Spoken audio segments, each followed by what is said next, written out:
Min Byung-Gu is 100% the best support in solo leveling Arise, as he offers a huge amount of value through his healing, buffs, and also debuffs. But when you also give him the correct gear sets, you can make him even better, which is why today I'll be going over how to best build Min Byung-Gu. So then let's start off with all of his best artifact sets that you can give to him. And there's only really 2 artifact sets that I would generally recommend for him, with the very first one being the Noble Sacrifice gear set, as he is a HP scaler, so getting the 8% HP increase will not only increase his healing, but also his damage as well. And then also with the Force effect, you can increase your whole team's attack by 8% whilst decreasing your own attack by 8% as well. So overall, you're able to get some pretty good free buffs. And then the next gear set, which I would 100% definitely say is the best gear set for Min Byung-Gu, it is going to be the Destroyer gear set, as this gear set is probably one of the best just on any supporting base characters in the game, as you on the 2 set effect, you can increase your power gauge acquisition rate by 20%, and then on the 4 set effect, whenever the battle starts, you'll be able to just have 50% of your ultimate gauge charged from the very start of the battle, and then you'll also be able to increase the user and their team members' power gauge acquisition rate by an additional 20% as well. So not only does this mean you'll be able to get Min Byung-Gu's ultimate faster, it does mean the rest of your party and other hunters on your team will also be able to generate the ultimates much quicker as well. And the reason why this gear set makes it the best gear set for Min Byung-Gu is because Min Byung-Gu's ultimate just applies a ton of buffs, being Heavenly Blessing and also a crit damage increase. So then thanks to that gear set, you'll then be able to pretty much, whenever you swap him in, you'll pretty much already have his ultimate ready to go, so you can just use his ultimate straight away to then bring in your DPS character to then do a bunch of damage. And then for accessory sets, there's really only ever one that I would actually recommend for him, and that is the Outstanding Connection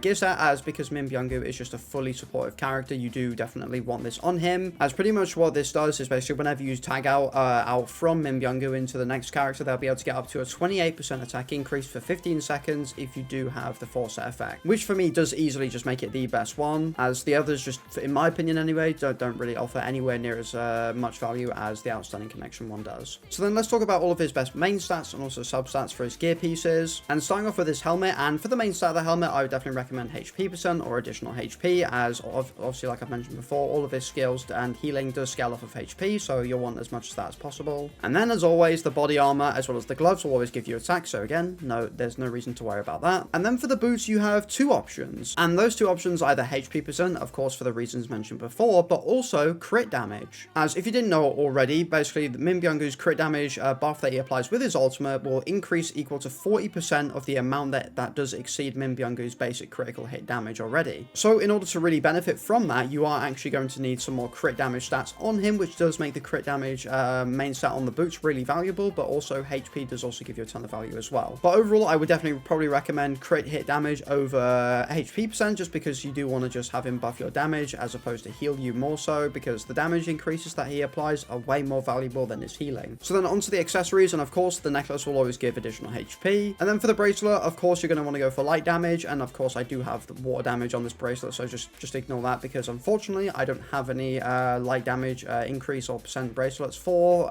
the Outstanding Connection set. So yeah, I'm still waiting to get one of those, hopefully I'll get soon. And then for the ring, of course it'll be HP percent or additional HP, preferably HP percent, because HP percent will give you a larger increase. And then of course the earrings will always give you additional mana points. So then let's talk about all of his best substats. So for his main artifact sets, you're obviously going to want things like additional HP percent, great things like that. Mana point cost reduction are going to be really good for him. And then of course things like damage reduction will also be very helpful, as it will help with scaling with his disguise buff. And you may notice that I don't recommend you go for crit damage on these artifact pieces, and that is simply because you can't get crit damage on artifact pieces. As pretty much when it comes to substats, you can pretty much get every single substat on any kind of piece of artifact / gear or accessories. However, when it comes to using your main artifact sets that you farm from on-court missions, you can only get critical hit rate as opposed to getting critical hit damage as well. But then of course for things like his accessory sets, it's pretty much the exact same things. You want HP percent, things like mana point cost reduction, and then you can then go for critical hit damage, as the only place you can get crit damage substats is through your accessories, which is kind of annoying, but I guess it is what it is at the end of the day. And then of course things like healing given increases will also be good, because then you can just increase the amount of healing that you do as well. So then of course let's move on to his best weapons. And then of course, as always, his hunter exclusive weapon being Eternal Slumber will be his best in slot weapon, as you can increase your own HP by 2.5%, so you'll be able to do more damage and healing, etc. And then whenever the user uses Heavenly Blessing, which is his ultimate, the user and the team members damage dealt will increase by 4% for 16 seconds, so you can get a pretty free damage increase. And then just like most other HP scalers, you only have a couple other options for him, which are pretty much the Ancient Grimoire, which will increase power gauge acquisition rate by 12%, all the way up to, I believe, 32%. And then you also have the Steel Staff, which when using a QT skill, your power gauge is charged by 4.5%, which can go all the way up to 12%. So then moving on, I guess, what are going to be his best skills for you to level up? And to be honest,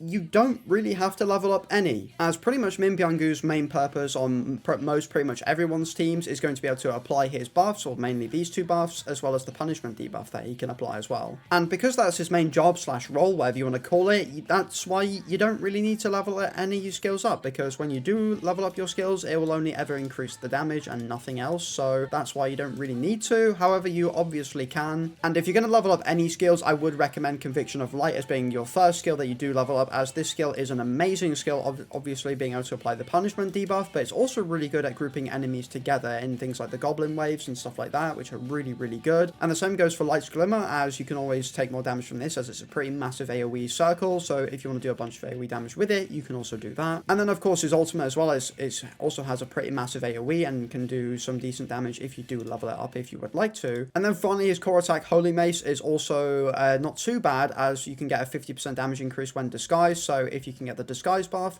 then you can do some relatively okay damage with this. And then that's pretty much it. I wouldn't really recommend leveling up anything else, to be honest. I don't really see the point in it, because you don't really use them. You don't really use your basic attacks. The support skill is pretty much there just to heal. But overall, Conviction of Light, Light's Glimmer, Heavenly Blessing, and then of course Holy Mace are the 4 best ones you want to level up for him. So then let's move on to what Min Byung-Gu's best teams are going to be. And literally, because Min Byung-Gu is such a good and just versatile universal character, it means you can literally bring him with any team pretty much possible. However, one of the hunters that he's less effective with is going to be Choi Jong-in, and that is simply just because Choi Jong-in can't deal critical hits, and that's literally it. But overall, my favorite team currently that I'm using with Min Byung-Gu will consist of Baek Yoon-ho, Min Byung-Gu, and then also Cha Hain, as this mono-like team really does come into effect and gets a lot better when you do have his first dupe, as you can increase all your team members' crit rate and crit damage by 8%, and then it'll be a 12% increase for light members instead. And this boss absolutely tears through bosses like the Arachnid boss and stuff like that, as this whole team just offers damage increases, as with Baek Yoon-ho, he offers defense decreases, Min Byung-Gu obviously offers all the things I've mentioned earlier, and then you've got Cha Hain, who offers the brand debuffs to then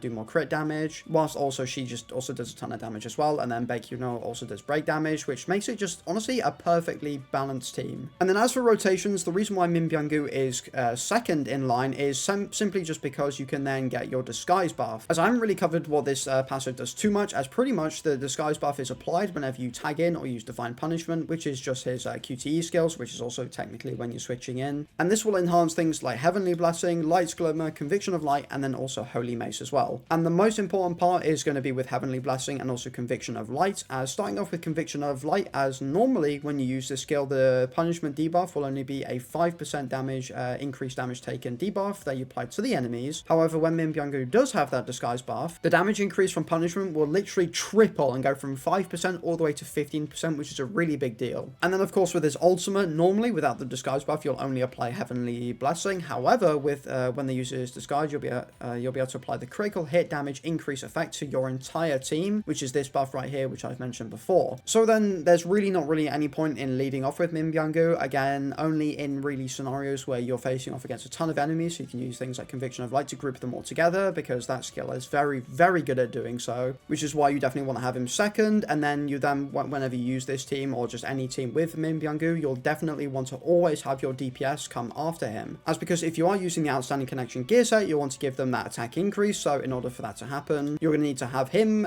be before your main DPS. So then let's talk about shadows, and of course I've done previous MLR and also COG guides, and yeah, the shadows are going to be pretty similar in this one. But overall, I would probably recommend Egress as being your main Shadow Authority leader that you're going to want to go for, just so you can get that 5% off, so it'll be 4% for most of you, critical hit rate increase. And then at that point, it's pretty much free to you to choose whatever you want. I do think the next two best shadows in the game are Iron and Blades. So there you have it, that is a complete build guide to Min Byung-Gu. Min Byung-Gu is honestly one of, if not maybe my favorite character in the game, because ever since the release of Cha Hain, he just makes Cha Hain an absolute monster, which is just insane. And what would also be insane is you liking and subscribing, and also supporting me as a creator, which I'll leave a link for down below if you would like to do so. And I'll see you in the next video. Peace!